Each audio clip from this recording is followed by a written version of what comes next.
Olá, irmãos, graça e paz da parte de Deus, nosso Pai, e do nosso Senhor e Salvador Jesus Cristo.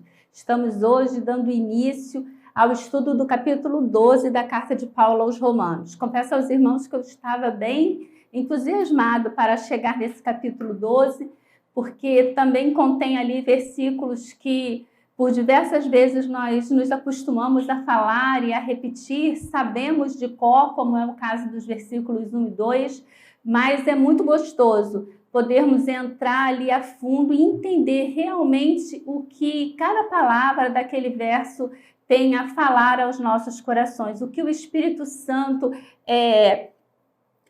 instruiu ali o servo Paulo a estar colocando em letras, em palavras, e que chega hoje ao nosso coração como uma palavra viva, eficaz e que tem o poder de realmente nos transformar. Ela tem o poder de nos impactar e transformar. Então, o meu desejo é que o Espírito Santo venha estar nos conduzindo no estudo.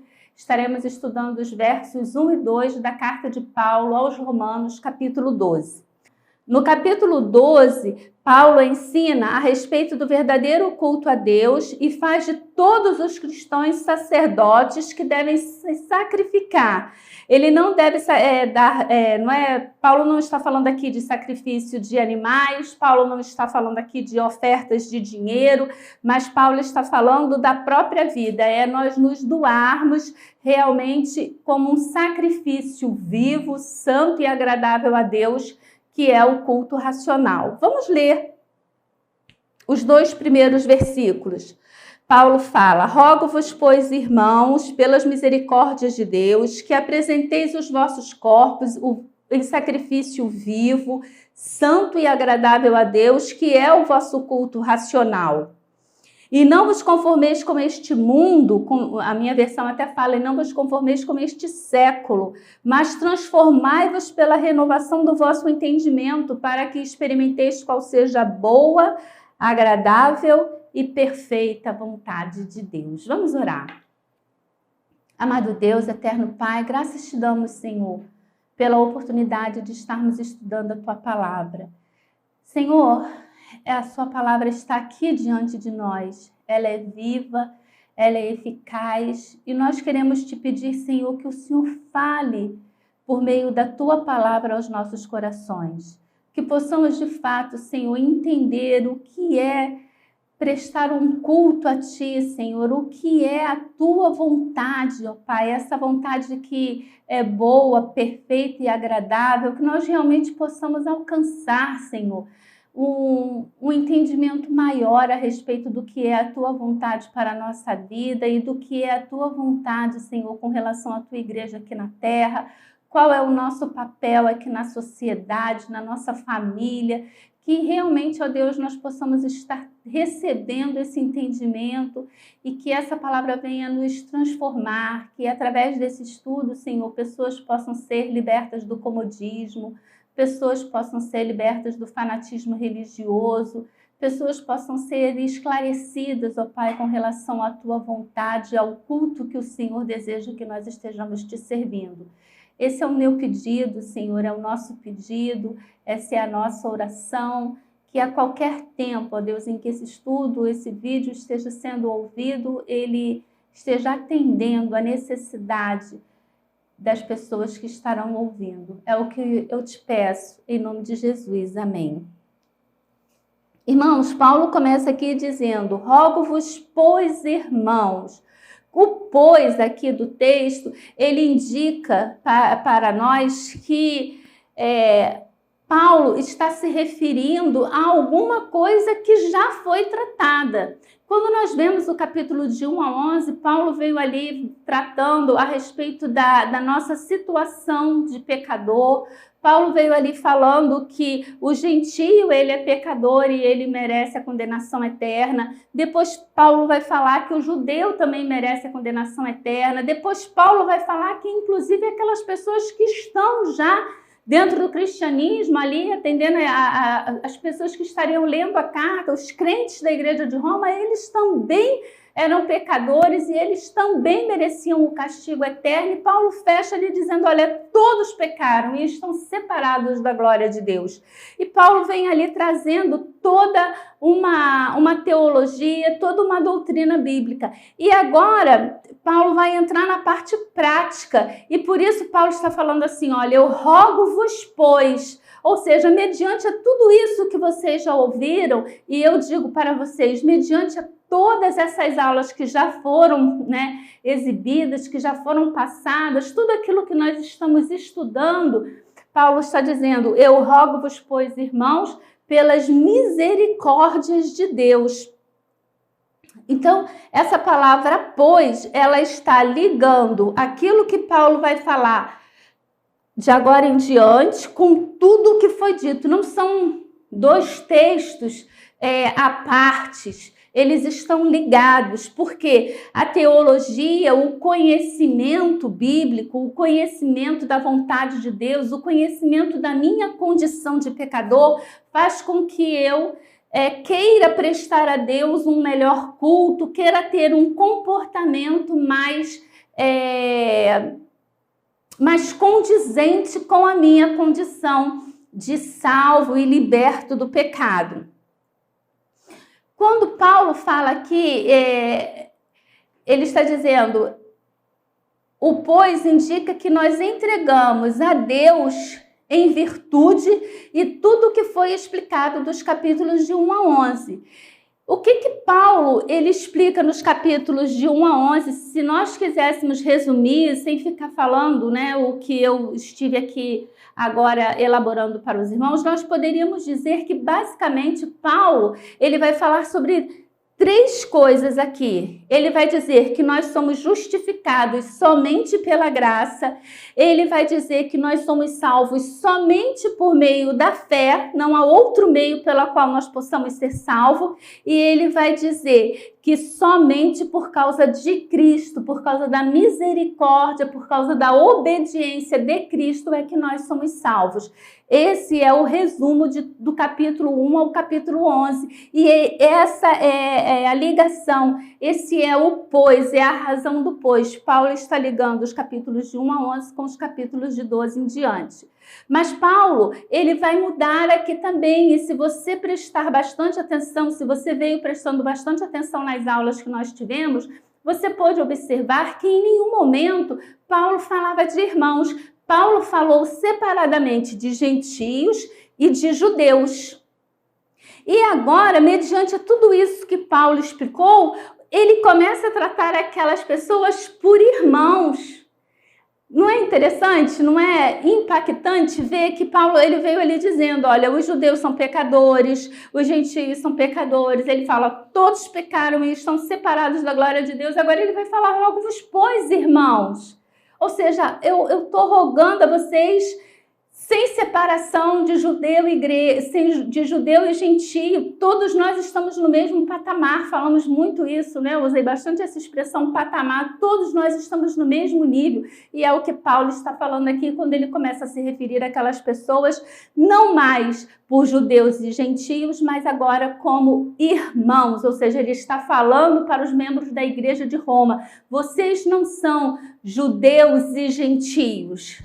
Isso era uma coisa comum na religião judaica, mas dentro do cristianismo vocês são irmãos. E Paulo vai dizer também, olha, pelas misericórdias de Cristo. Quando Paulo fala misericórdias de Cristo, ele resume a uma única motivação suficiente para a vida cristã, que é a gratidão. Então, quando ele diz, olha, eu rogo-vos, ele é um rogo que ele está fazendo, É um pedido. Aí ele vai dizer, pois, ou seja, ele está ligando tudo que foi dito com aquilo que ele vai dizer. Irmãos, ou seja, não tem mais separação entre judeus e gentios. Nós somos todos iguais, somos todos irmãos. Pelas misericórdias, que a sua motivação seja o seu agradecimento a tudo aquilo que Cristo fez na cruz do Calvário por você. Esse deve ser o nosso motivo de gratidão, esse deve ser o real motivo do nosso culto. O sacrifício de Cristo substitui a necessidade do sacrifício do animal. Então, Paulo vai estar aqui também esclarecendo, falando a diferença do culto que era prestado na religião judaica para o culto que é prestado no cristianismo. E ele continua aqui falando que nós devemos, rogo-vos, pois, irmãos, pelas misericórdias de Deus, que apresenteis os vossos corpos em sacrifício vivo. Paulo nos exorta a fazermos duas coisas que são características centrais da vida de quem segue a Jesus. Primeiro, que a gente apresente o nosso corpo como um sacrifício vivo. O que será que Paulo está dizendo quando ele diz que nós devemos apresentar o nosso corpo como um sacrifício vivo? Aí nós precisamos ir para o Antigo Testamento. Lá na lei de Moisés, você tinha dois tipos de oferta. Você tinha a oferta pelo pecado, onde o adorador, ele derramava o sangue daquele animal que estava sendo morto e ele pedia perdão a Deus pelo pecado que ele havia praticado. Será que Paulo está falando, quando ele diz aqui, que nós devemos apresentar a Deus os nossos corpos como um sacrifício vivo? Paulo está falando do sacrifício pelos nossos pecados? Espero que você esteja respondendo que não, porque afinal de contas, quem é que pagou o preço pelos nossos pecados? Foi Cristo. Então, agora Paulo não pode estar dizendo que nós ofereçamos os nossos corpos em sacrifício vivo para que nós possamos ter os nossos pecados perdoados. Não é isso que Paulo está falando. Havia um outro tipo de oferta, que era a oferta do agradecimento. Era uma oferta que ela deveria ser totalmente queimada. Uma oferta em que o ofertante, ele pegaria o seu melhor animal, aquele animal assim realmente excepcional, ele pegaria e ele ofereceria esse animal como uma forma de agradecimento a Deus. Não é pedindo perdão a Deus pelos pecados, mas agradecendo a Deus por aquilo que Deus o havia feito. E é isso que Paulo está nos convocando a fazer. Rogo-vos, pois, irmãos, pela misericórdia de Deus, ou seja, pela misericórdia que Deus teve para conosco, que nós apresentemos os nossos corpos como um sacrifício vivo, santo e agradável a Deus. Ou seja, que nós, em agradecimento a Deus por tudo aquilo que Ele fez por nós, nós nos entregamos a Ele como um sacrifício vivo. O sacrifício da oferta queimada lá no Antigo Testamento, se sacrificava um animal mais valioso do rebanho, um animal que não tivesse defeito, um animal que fosse realmente sem nenhuma mácula. E nós vimos aqui, Paulo, então, nós poderíamos perguntar, mas por quê? Que esse animal, que seria totalmente queimado, ele tinha que ser caro, ele tinha que ser de grande valor, porque isso tudo indicava e estava ali dizendo que aquela pessoa ali, ela estava entregando o seu bem maior para Deus. E quando Paulo nos chama a nos sacrificarmos, a nos entregarmos como um sacrifício vivo, ele está falando a mesma coisa, que nós realmente devemos dar o nosso melhor para Deus. Um sacrifício vivo, santo e agradável a Deus. O nosso culto, ele deve ser essa entrega. E aí entra uma questão que a religião de Moisés, ela era uma religião muito ligada ao templo, muito ligada ali aos sacrifícios, aqueles rituais que eram realizados no templo. E agora, quando Paulo nos chama a nos entregarmos como sacrifício vivo, irmãos, em toda a nossa vida, em todos os ambientes da nossa vida, e não somente aos domingos no culto que nós prestamos a Deus. E ele continua aqui, olha, ser sacrifício vivo é estar por inteiro à disposição de Deus.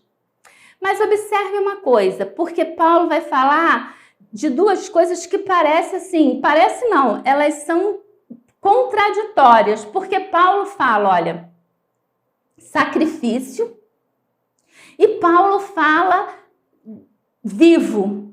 O sacrifício sempre levava o animal à morte.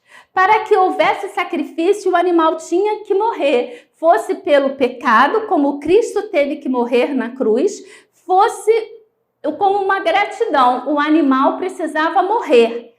Agora Paulo diz assim, olha, se ofereçam a Deus como um sacrifício vivo, ou seja, sacrifício que é morte, mas vivo. Como é isso? E a gente precisa lembrar também que os gregos, né, os grecos romanos, eles criam que o corpo era negativo e mal. E que a espiritualidade, sim, essa era elevada e envolvia o cultivo da mente e da alma. Então, quando Paulo fala aqui, olha, que vocês ofereçam um sacrifício vivo. Vivo é constante. Uma coisa viva, ela está constante. Ela vai estar sempre ali, né, se renovando, sempre trazendo ali vida. Fala de vida, constância da vida. O sacrifício é morte. Então, se nós juntarmos os dois significados da palavra vivo e sacrifício, o que Paulo está falando? Que nós devemos nos matar em vida.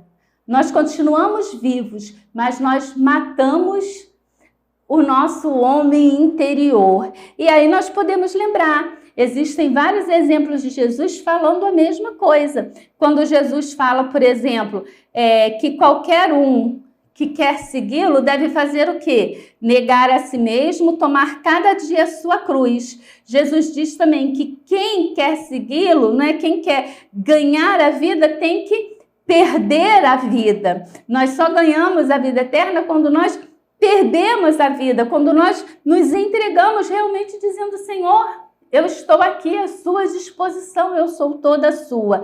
E também a gente vê ali aquele exemplo quando Jesus fala do grão de trigo. Se o grão de trigo não morrer, ele não produz mais trigo. Ele precisa morrer para que ele possa gerar vida. E Paulo aqui, ele está nos chamando para isso, para nos oferecermos como um sacrifício vivo, ou seja, matar o nosso homem interior em vida. O sacrifício santo a Deus. O que é um sacrifício santo a Deus? É a busca por Deus, é a busca da santidade, é a busca por uma maior espiritualidade. E quando ele fala agradável a Deus, Paulo está falando do resultado desse sacrifício que nós fazemos de uma busca por santidade. O resultado dele é um sacrifício agradável a Deus. Os gregos, eles tinham um slogan que eles usavam muito, que é Soman Sema Estin, ou seja, o corpo é uma tumba.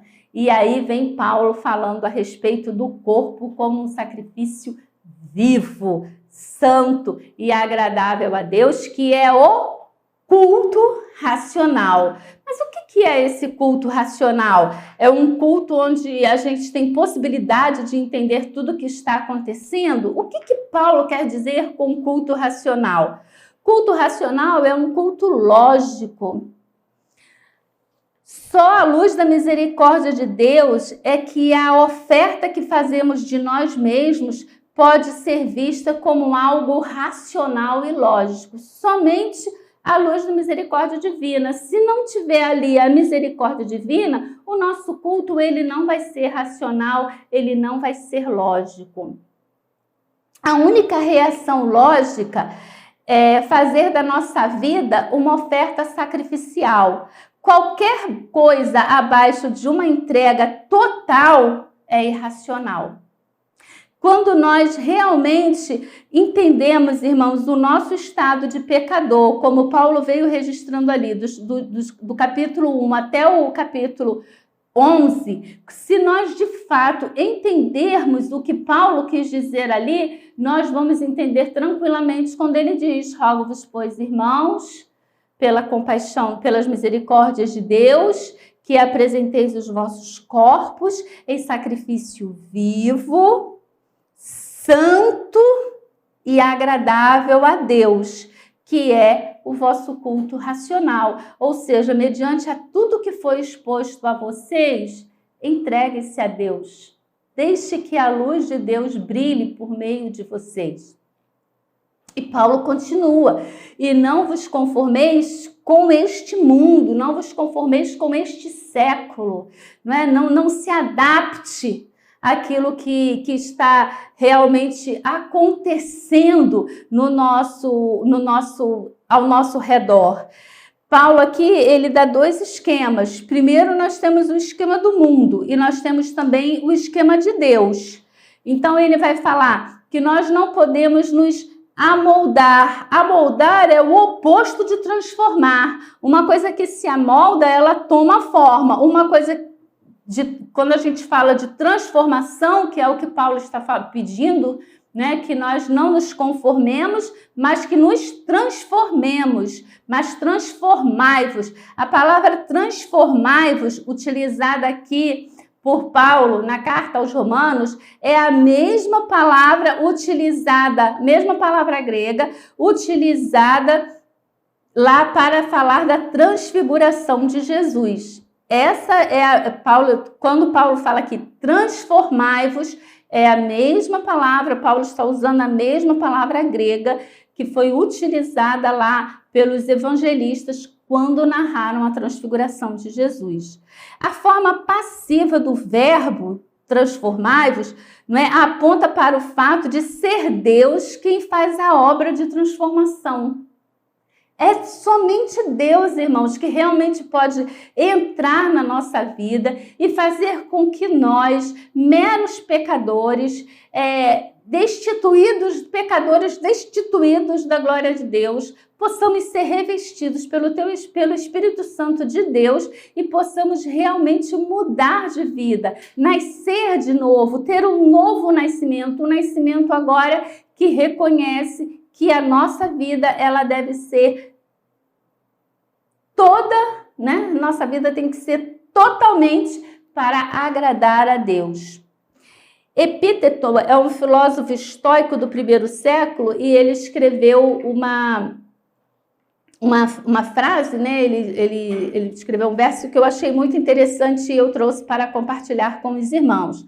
Ele diz o seguinte: olha, se eu fosse um roxinol, faria aquilo que é próprio de um roxinol. Se eu fosse um cisne, eu faria o que é próprio de um cisne. Como eu sou lógicos, ou seja, um ser racional, eu tenho que adorar a Deus. Lindo, não é? Eu vou repetir. Se eu fosse um roxinol, faria aquilo que é próprio de um roxinol. Se eu fosse um cisne, faria o que é próprio de um cisne. Como eu sou lógicos, ou seja, como eu sou um ser racional, eu tenho que adorar a Deus. O verso 2, Paulo, a versão de Paulo para a chamada da não acomodação e a santidade. Paulo está nos chamando para não nos acomodarmos e para buscarmos a santidade.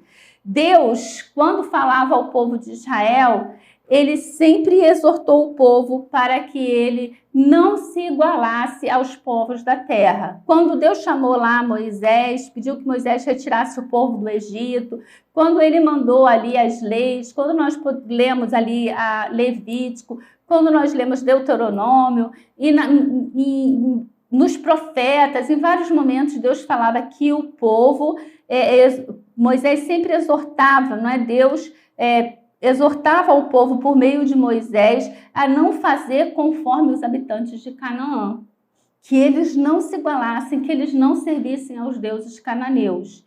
Jesus, no Sermão do Monte, ele fala para os fariseus e os pagãos da falsa devoção. E Jesus exorta: não sejam iguais a ele. E nós não podemos, irmãos, ser como um camaleão. crente não pode ser camaleão.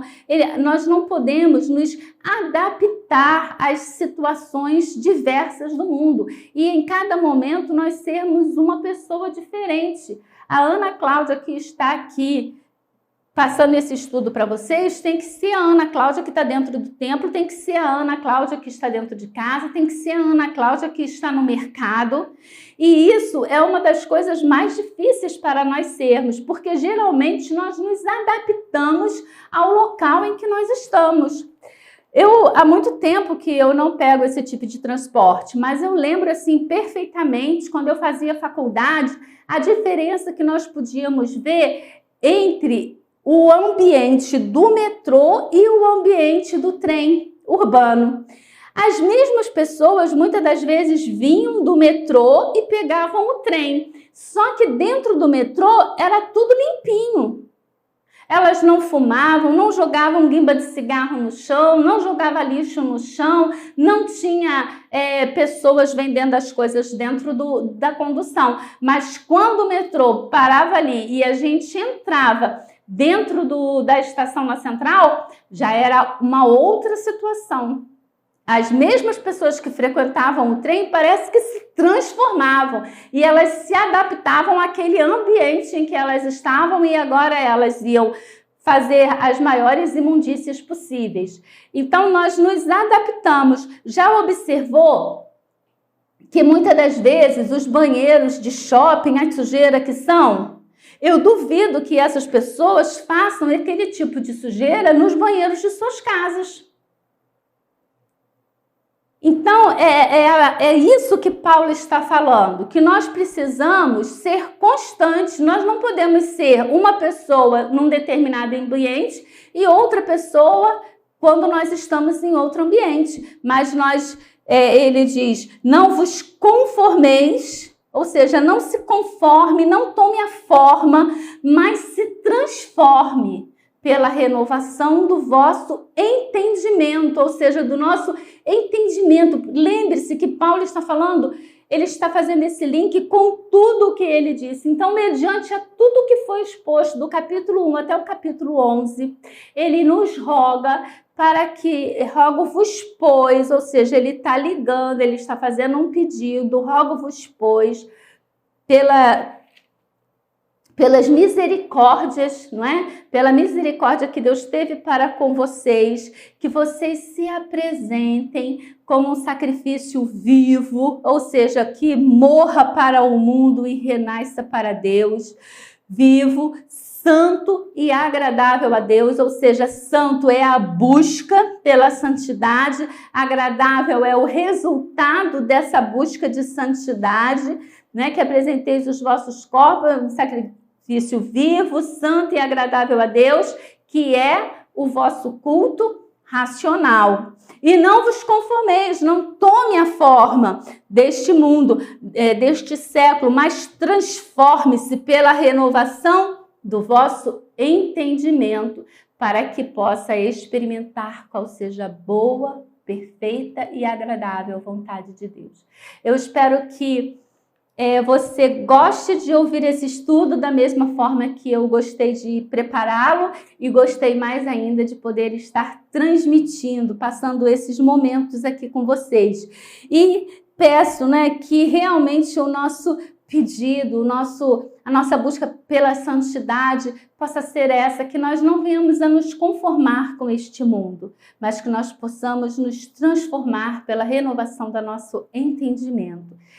Esse é o meu desejo, essa é a minha oração a todos quantos tiverem a oportunidade de assistir esse vídeo. Amém.